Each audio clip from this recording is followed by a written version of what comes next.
Muchas gracias, buenas tardes. Informarles que estamos muy agradecidos con el presidente del INE que haya atendido a esta reunión de trabajo de la Comisión del Distrito Federal. Agradecerle también a la senadora Dolores Padierna, a la senadora Mariana Gómez del Campo, al senador Luis Humberto Fernández, a integrantes de la Comisión del Distrito Federal que atendieron esta reunión.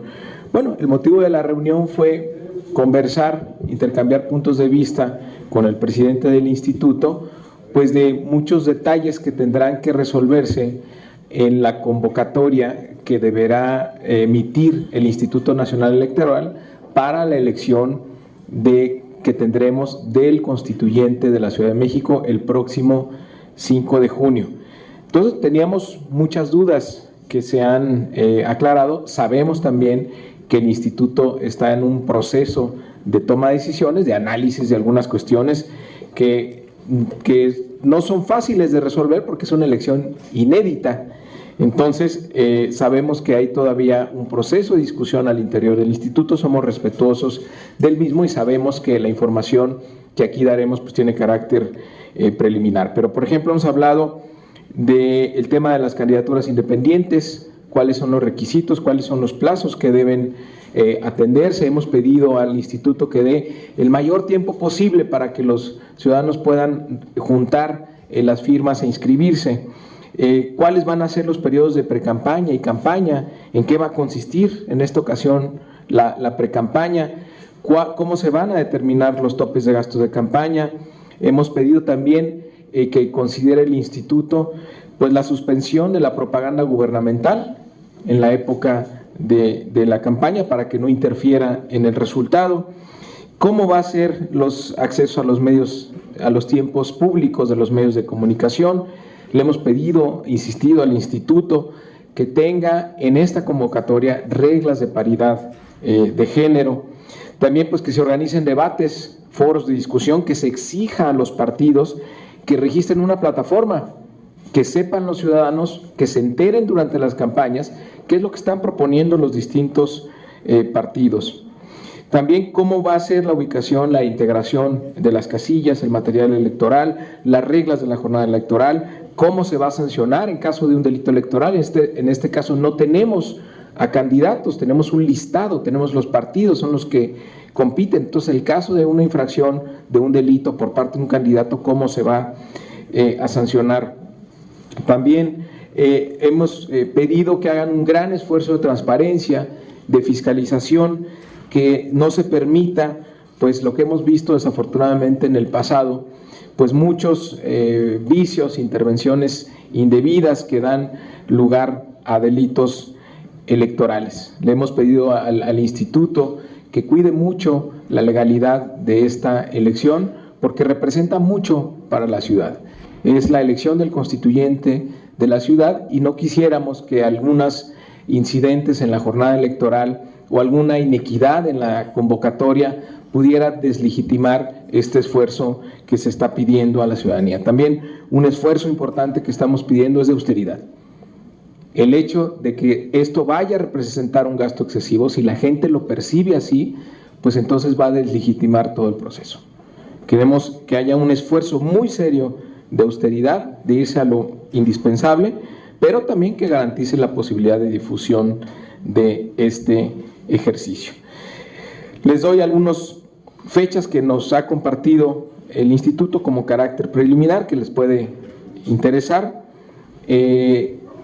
La campaña iniciaría el 18 de abril al 1 de junio y los partidos tendrán que registrar el 27 de marzo las listas de quienes van a integrar el constituyente. Cada partido registra un listado de 60 candidatos que tendrá que hacerlo el 27 de marzo para que el 18 de abril dé inicio a esta campaña que va a durar 45 días para terminar el 1 de junio. Hay otras fechas, seguramente se las compartirá el presidente del Instituto Nacional Electoral, pero pues ya vemos también con mucho optimismo que han tomado con mucha seriedad, con mucha también celeridad esta obligación que tiene el instituto para dar respuesta cuanto antes, para facilitar todo este proceso y pues nuevamente agradecerle a Lorenzo Córdoba, al doctor Lorenzo Córdoba, el tiempo que se ha tomado para venir hoy aquí con nosotros a platicar sobre estos temas. Adelante, doctor.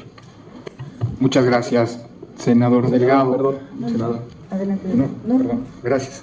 Muchas gracias al presidente de la Comisión del Distrito Federal del Senado de la República, a las senadoras y el senador que integran dicha comisión, que participaron en esta reunión. Agradezco muchísimo de veras la oportunidad que se nos ha permitido para poder intercambiar puntos de vista, poder comentar los avances de los trabajos preparatorios y de interpretación del decreto que está en la víspera de ser promulgado y publicado, y que abre el periodo que él mismo le da al Instituto Nacional Electoral de 15 días para poder emitir la convocatoria correspondiente.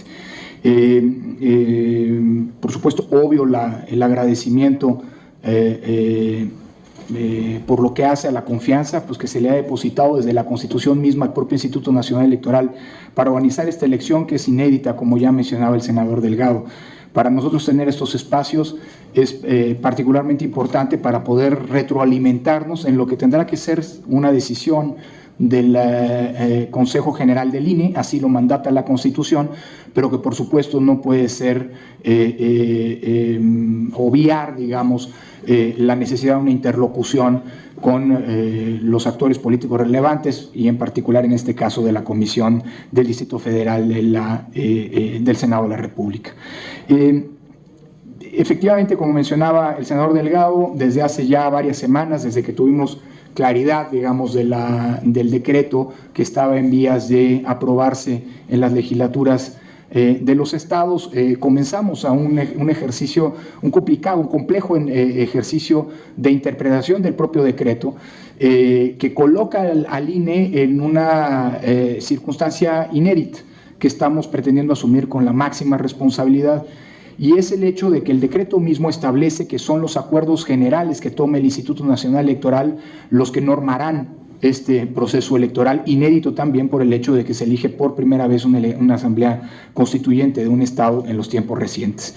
Es decir, el INE tiene el tecnicismo, tiene un mandato constitucional de configuración normativa, es decir, el INE tiene que escribir de alguna manera y decidir a través de sus acuerdos buena parte de las reglas que normarán esta elección, la elección de 60 diputados constituyentes de los 100 que integrarán dicha asamblea, a la luz de lo que establece el propio decreto de reforma constitucional, la Ley General de Instituciones y Procedimientos Electorales y la Ley General de Partidos Políticos en lo aplicable y, por supuesto, las normas que para tal efecto emite el INE.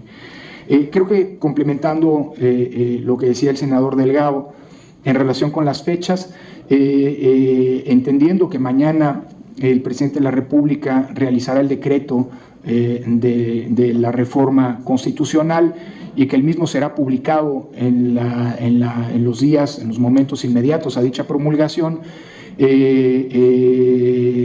dependiendo de la misma, en el Instituto Nacional Electoral estamos previendo que el próximo jueves 4 de febrero sesionemos para aprobar la convocatoria para la elección de estos 60 diputados de la Asamblea Constituyente de la Ciudad de México, emitir un lineamiento, me temo voluminoso lineamiento en el que estarán contenidas tanto las normas específicas de esta elección como el calendario ajustado para poder llegar a tiempo al 5 de junio próximo, que es la fecha en la que por mandato constitucional tendrá que realizarse esta elección, y en la que se establecerán varios plazos, entre algunos de los cuales ya mencionaba el senador Delgado a propósito de las campañas electorales. Las campañas durarán 45 días y, por supuesto, los tiempos que estableceremos para poder recibir por parte de los partidos políticos cuál será el mecanismo de selección de las listas de diputados plurinominales que propondrán. Hay que recordar que esta es una elección en la que no habrá candidatos de mayoría relativa propuestos por los partidos políticos, sino solo listas de representación proporcional, parte de lo inédito de la misma, así como por otra parte las fechas en las que recibiremos primero, la intención de los ciudadanos que aspiren a convertirse en candidatos independientes, por lo tanto, el momento en el cual podrán recabar las firmas, las adhesiones que establece el propio decreto son necesarias para poder convertirse ser registrados como candidatos independientes, es decir, el 1% del listado nominal, un listado nominal que hoy todavía no está cerrado, que tendrá que tener una fecha de corte, pero que, lo anticipo, rondará los 7 millones de potenciales electores.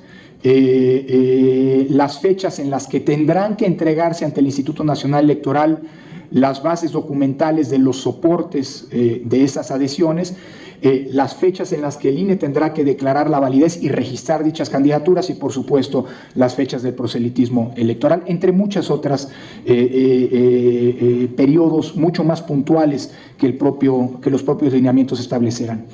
Y también tenemos previsto aprobar tanto el catálogo de medios electrónicos que tendrán que cubrir, en las que se difundirán a través de los tiempos del Estado, tanto los mensajes de las autoridades para convocar e informar sobre todo a la ciudadanía respecto de las particularidades de un proceso que es de una naturaleza inédita, como por otra parte el acceso a dichos medios tanto de los partidos políticos como de los candidatos independientes. Sí quisiera terminar señalando en atención a lo que ya también mencionaba el senador Delgado, que en este trabajo que hemos venido delineando y que se concretará con la emisión de la convocatoria, como decía, el próximo jueves 4, si el decreto es publicado oportunamente y nos permite salir en esa fecha, que hemos intentado actuar en la construcción de estas normas con base en 3 principios fundamentales. El primero es el hecho de que se trata de una elección inédita. Estamos hablando no de un proceso electoral para renovar un poder constituido y que por lo tanto tiene una serie de antecedentes en términos de la vida política que precede a dicha elección, sino estamos ante la elección que tiene un propósito fundacional, es decir, establecer las bases normativas sobre las que se va a construir la entidad, una nueva entidad federativa que es la Ciudad de México. Segundo, primero, la naturaleza jurídica y política inédita del que va a tener esta elección y el proceso constituyente que se derivará de la misma. Segundo, que estamos haciendo un intento para maximizar en la medida de lo posible lo que ya es un principio constitucional, que es el tema de la paridad de género. Y en tercer lugar, estamos flexibilizando en la medida de lo posible las reglas que normarán la participación de los ciudadanos que aspiren a convertirse en candidatos independientes y que eventualmente contiendan como tales, entendiendo que el propio decreto abre una vía específica de participación que es precisamente la posibilidad de acceder a esta asamblea sin la postulación a través de un partido político. Esas son, me atrevería a decir, los tres principios que han venido orientando el trabajo del Instituto Nacional Electoral y cuyos avances preliminares hemos justamente hoy compartido con los integrantes de la Comisión del Distrito Federal de esta Cámara de Senadores, a quienes nuevamente agradezco mucho la invitación y la oportunidad de poder tener este intercambio de opiniones. Senadora Padierna. Yo tengo que consultar. Sí, mejor preguntas. ¿Preguntas? Las otras preguntas van a ser continuas, por ser el tiempo, les vamos a agradecer. Gracias, Beto. Hola, buenas tardes. En el tema del presupuesto se han filtrado ya varias versiones del estimado que se necesitaría para organizar esta elección de la Asamblea Constituyente. Por favor, al presidente consejero, si nos pudiera precisar si ya hay un estimado de cuánto van a necesitar para organizar la elección y si también ya tienen claro cuáles serían las prerrogativas, el monto estimado, cómo se van a designar las prerrogativas de los partidos. Muchas gracias.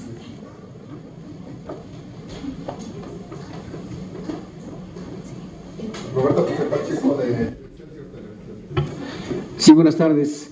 Yo quisiera preguntarles a los integrantes de la mesa, ¿cuál es su opinión del escándalo que se está viendo en el país en torno a lo que está pasando en Sinaloa con la diputada local? ¿Cuál es la posición del INE en función de este escándalo? Si tienen previsto que esto pudiera inhibir el voto de los ciudadanos en las próximas elecciones, ¿qué llamado harían los partidos políticos para evitar la infiltración del narcotráfico? Gracias. La pregunta de Gerardo Segura de Azteca. TV Azteca. Sí, muchas gracias. Quisiera preguntarle si ya está listo completamente el INE para enfrentar todas las modificaciones que tiene que hacerse a partir de la reforma política en el DF.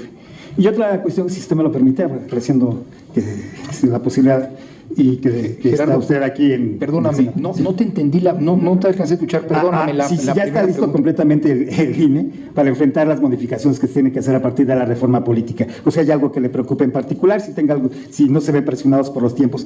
¿Y hay alguna cuestión que sí me gustaría preguntarle, aprovechando su presencia aquí en el Senado, es si tiene pensado eliminar las figuras de las OPLES, dado que en estos tiempos, bueno, pues se debe acceder a la austeridad y no a los gastos excesivos. Si tiene pensado eliminar la figura de las OPLES, ya que cuestan mucho dinero a los contribuyentes y duplica las funciones que ahora hace el INE, y ahí vemos el caso de Colima, ¿no? Por ejemplo. Entonces, si me puede dar una respuesta al respecto. Gracias. La última pregunta es de Tania Rosas, del Economista. Buenas tardes. El senador Mario Delgado destacó cómo se va a sancionar un delito en materia electoral en estas elecciones. Entonces, preguntarle al consejero del INE si nos podría precisar estas sanciones, y también preguntarle si en esta elección podría haber riesgo de que los partidos políticos metan a muchos políticos del Estado de México, de Hidalgo o de Morelos, toda vez que, o si nos puede precisar, toda vez que en el listado de lo que debe de tener una persona que aspire es ser originario del Distrito Federal o vecino de él con residencia efectiva de más de 6 meses anteriores a la fecha de ella. Si nos puede precisar este aspecto, por favor, gracias.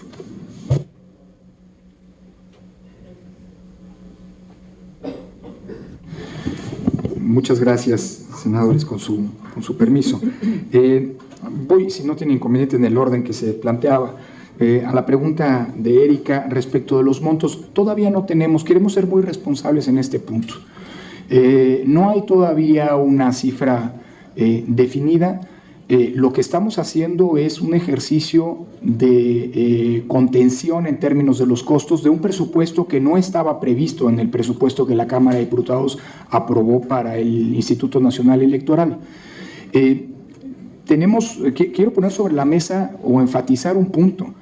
La elección constituyente, para elegir a los diputados constituyentes de la Ciudad de México, es, para efectos prácticos, la segunda elección más grande de las que se realiza a nivel local en el país, visto el listado nominal de las y los ciudadanos registrados en el Distrito Federal.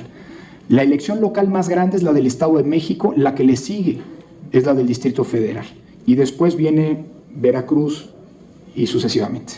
Entonces estamos hablando de una elección, de organizar una elección, por cierto, en un tiempo particularmente contenido. El resto de las 13 elecciones que se realizarán concurrentemente con esta el próximo 5 de junio se refieren a procesos electorales que ya arrancaron. De las elecciones que tendremos el 5 de junio, la única que no ha comenzado todavía es esta. Y por eso los tiempos son tiempos estrechos, suficientes para organizar bien una elección, pero estamos todavía en este sentido en un ejercicio de reducción al máximo, sin poner en riesgo la organización de la elección, que en su momento tendrá que plantearse a las autoridades correspondientes, porque, insisto, se trata de recursos no presupuestados. Por lo que hace a las prerrogativas de los partidos políticos, nosotros estamos optando por un modelo de financiamiento que implica retomar la lógica de financiamiento para campañas, para gastos de campaña, que la LEGIPE, la Ley General de Instituciones y Procedimientos Electorales, prevé para las elecciones federales intermedias. Es decir, estamos haciendo un cálculo sobre la base del listado nominal del Distrito Federal, multiplicado por el 65% del salario mínimo general vigente en el Distrito Federal, en fin, como lo plantea la propia Constitución, y eso nos da un monto que equivale al financiamiento ordinario para el Distrito Federal, y estamos previendo que las prerrogativas sean un monto correspondiente al 30% de esa bolsa. Eso es lo que se establece, insisto, para las elecciones intermedias, y existe una similitud con este caso porque se elige solamente un órgano y no 3, presidencia, senado y diputados, como ocurre en las elecciones sexenales. Eso es un monto que todavía tiene que terminar de definirse porque vamos a utilizar el corte de un listado. Todavía no está definido qué corte del listado nominal vamos a utilizar, y si vamos a utilizar el salario mínimo correspondiente al año pasado o a este año, tomando en cuenta que el salario mínimo del año pasado es el que lo utilizamos para el financiamiento ordinario de los partidos políticos en 2016. Son definiciones que todavía no tenemos, pero esa es la regla genérica. No quisiera aventurar, aunque han circulado en los días recientes unas cifras, son cifras especulativas. Creo que hay que ser muy responsables. Tenemos claridad de que un presupuesto austero es una de las condiciones para que esta elección sea una elección exitosa. Estamos todavía en la definición de ese monto. Apenas lo tengamos, evidentemente lo haremos con toda responsabilidad, público, de conocimiento del público. Respecto de la pregunta de Roberto, no le corresponde al Instituto Nacional Electoral, y queremos ser muy responsables, opinar respecto del caso que usted mencionaba. Sí creo que el Instituto Nacional Electoral, contesto su segunda pregunta con todo respeto, Roberto, el Instituto Nacional Electoral no es ni puede ser per se un garante de que no incidan en las contiendas electorales recursos provenientes de fuentes ilícitas. Sí tenemos una corresponsabilidad, pero no somos los únicos responsables. Nosotros tenemos, y lo vamos a desplegar, por cierto, para las elecciones del constituyente de la Ciudad de México, un aparato y una serie de reglas de fiscalización que buscan inyectar transparencia y claridad respecto de todos los recursos públicos y privados que reciben y que utilizan los partidos políticos y los candidatos.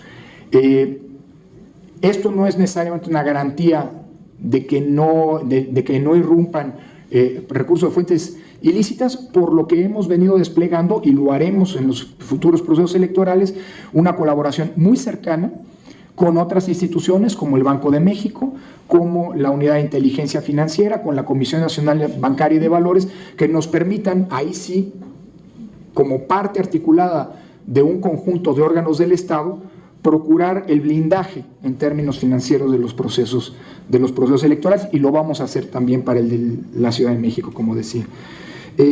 Por lo que hace a la pregunta de Gerardo, la primera pregunta respecto a nuestras preocupaciones, a ver, sí, por supuesto que una preocupación tiene que ver con los tiempos.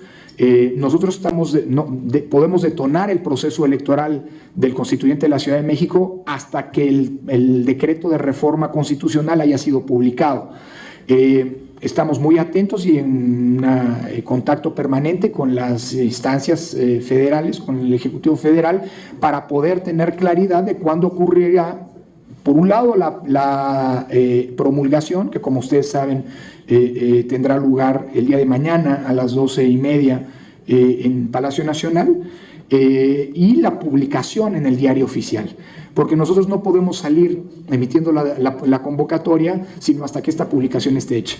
De hecho, responsablemente y precisamente atendiendo a la preocupación de los tiempos, es que hemos anticipado el análisis y la definición de la normatividad que regirá esta elección de modo tal que no vamos a ocupar los 15 días que el decreto nos concede como Instituto Nacional Electoral para emitir la convocatoria y la normatividad correspondiente.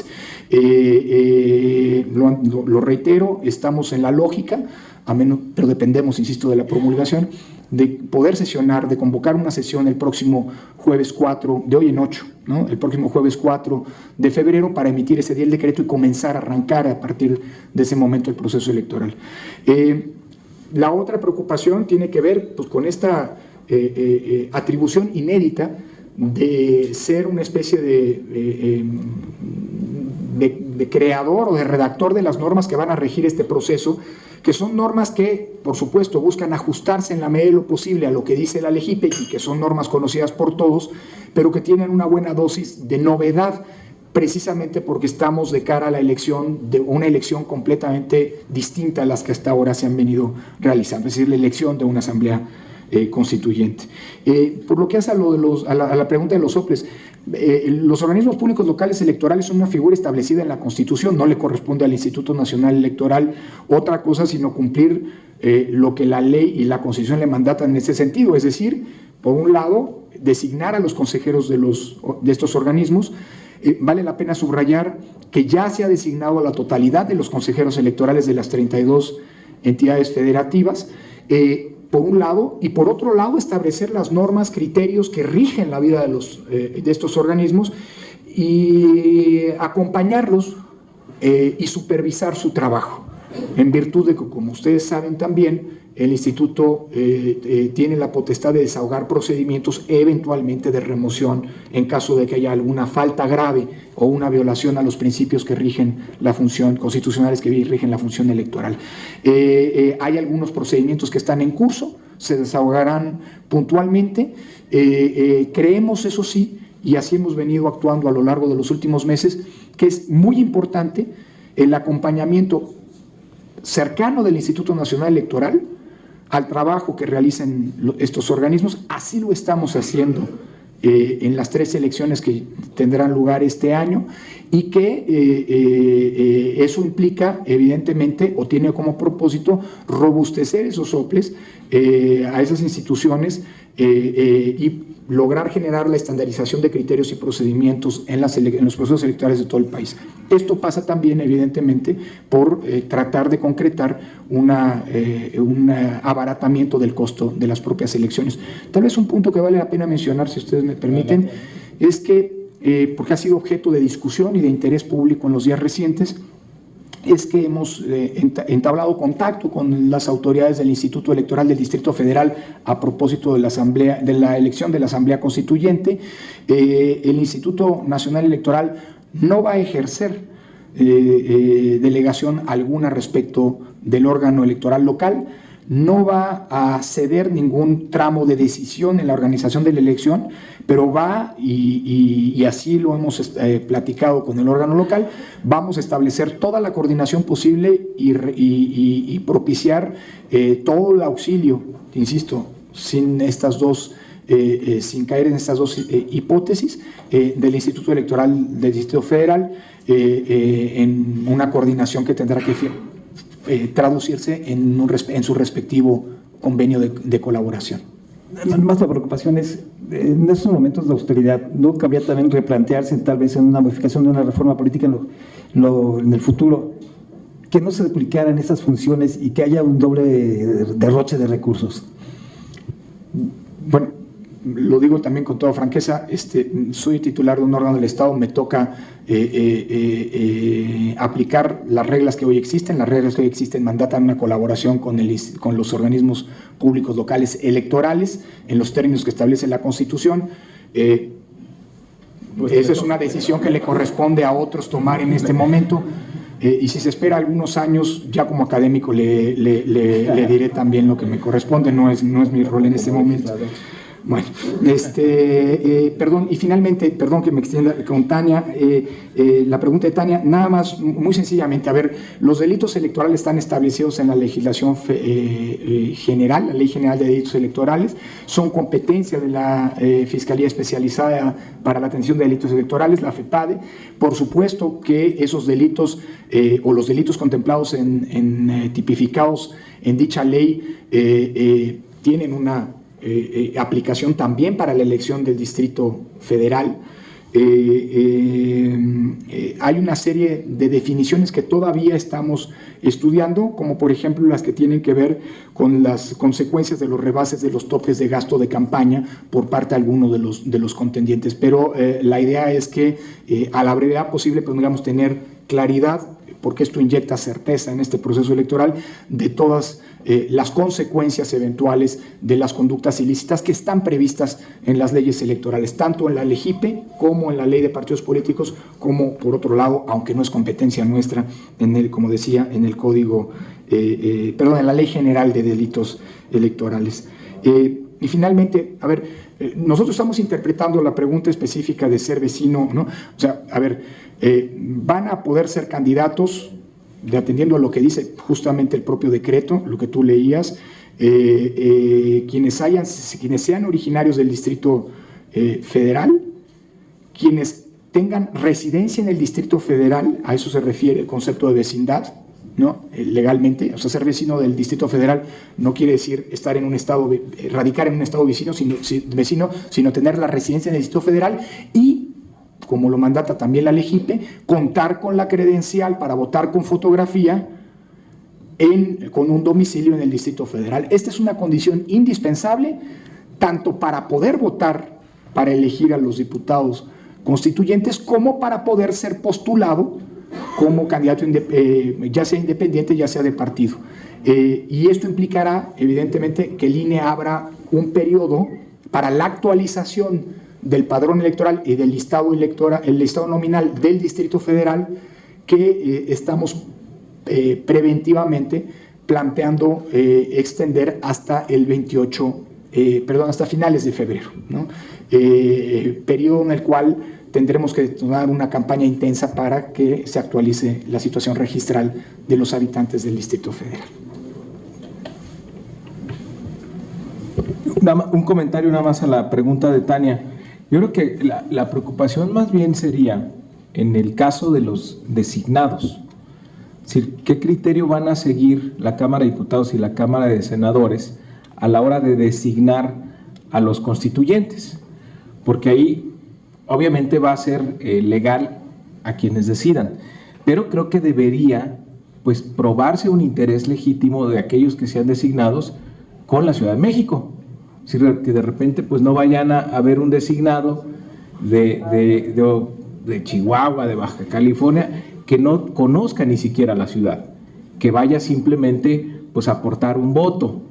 Sí vamos a pedir que entre los designados en la Cámara de Diputados y en la Cámara de Senadores, pues aquellos que se decidan, pues prueben que tienen un interés legítimo, justo para que vayan a aportar a las discusiones del constituyente y no que vayan como un voto más, como un número, pues nada más a levantar la mano y que no conozcan o no tengan ningún interés en la vida de la ciudad. Yo creo que la preocupación estaría más bien por ese lado. La senadora Dolores Padierna. Pues a reserva de que las reglas que nos ha dado a conocer el presidente del Consejo Nacional del INE, electoral, a reserva de consultarlas con el partido, porque nosotros tenemos que revisarlas más a fondo y llevar nuestra posición al Consejo. En efecto, se trata de un proceso inédito, como lo han señalado, pero por el retraso histórico que teníamos en el Distrito Federal. Y lo que está por ocurrir, que tengamos por primera vez una constitución en la Ciudad de México, es el corolario de una larga lucha, de una larga historia, de un proceso muy complejo, lleno de obstáculos, que ha llevado décadas y que estamos hoy afortunadamente concluyendo en la conformación de un constituyente que pueda decretar una constitución para la Ciudad de México con todas las reglas que hemos venido comentando a lo largo de este tiempo. Sin duda alguna lo es. La Ciudad de México, para nadie es un secreto, la Ciudad de México es la más avanzada y el voto ha sido históricamente hacia las posiciones progresistas, y la composición de la Asamblea Constituyente debería de tener esa composición y no cambiar la composición progresista con reglas o con otros mecanismos. Tenemos que lograr, pues, que el progresismo, las visiones nacionalistas, las visiones democráticas de avanzada, que se han demostrado una y otra vez en los procesos electorales de la Ciudad de México, así queden reflejadas. Las izquierdas, pues, somos mayoría en el Distrito Federal y no se debe de regatear estos derechos ya ganados en la Ciudad de México. Las visiones conservadoras, por lo suyo, son minoría, y dar un trato igual a todos cuando somos diferentes, pues nos parece muy inequitativo. Y necesitaríamos, que me están pasando aquí los datos, necesitaríamos nada más ver, por ejemplo, el financiamiento y los tiempos de radio y televisión en estas reglas están siendo considerados iguales para todos, grandes, medianos y chiquitos, y eso nos parece que puede tener como solución el tomar en cuenta la última elección para el financiamiento y para los tiempos de radio y televisión para cada quien, porque no se trata de partidos nuevos, se trata de partidos nacionales con registro. Y si tomamos en cuenta los resultados de la elección del año pasado, pues, por ejemplo, en el Distrito Federal, Morena perdería 10,5 millones de pesos de su financiamiento, el PRD perdería casi 8 millones, el PAN perdería 2 millones, los que los ganan pues son el Partido Verde, que ganaría casi 4 millones, el Partido del Trabajo, que ganaría 6.2, Movimiento Ciudadano, que ganaría 4.2, Nueva Alianza, casi 6 millones. Bueno, todo esto no puede ser que a costa de los que hemos trabajado más en la ciudad se beneficie a los pues que van comenzando en todo caso. A reserva, insisto, de discutirlo, no estamos naciendo por generación espontánea, es un trabajo político de muchos años y que debería, pues, de considerarse también dentro de las reglas. El documento que analizamos el día de hoy es muy completo, es muy bueno, en términos generales es muy positivo, considera casi todos los elementos necesarios para una elección democrática, dados los tiempos y dados las premuras con las que se está trabajando, pero faltan algunos detalles a considerar.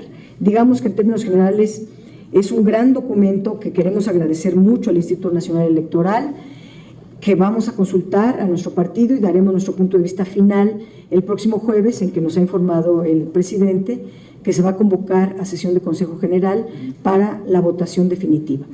Gracias. Muy bien, pues para concluir les repito rápido las fechas tentativas, dependiendo si se promulga mañana, si se publica en el diario oficial mañana o el próximo martes. La convocatoria se definiría el 4 de febrero, la campaña duraría 45 días, arrancando el 18 de abril al 1 de junio. Los partidos tendrán que definir el método de selección a mediados de febrero, tendrán que definir sus listados el 27 de marzo y registrarlos el 17 de abril. Repito, campaña del 18 de abril al 1 de junio. Muchas gracias.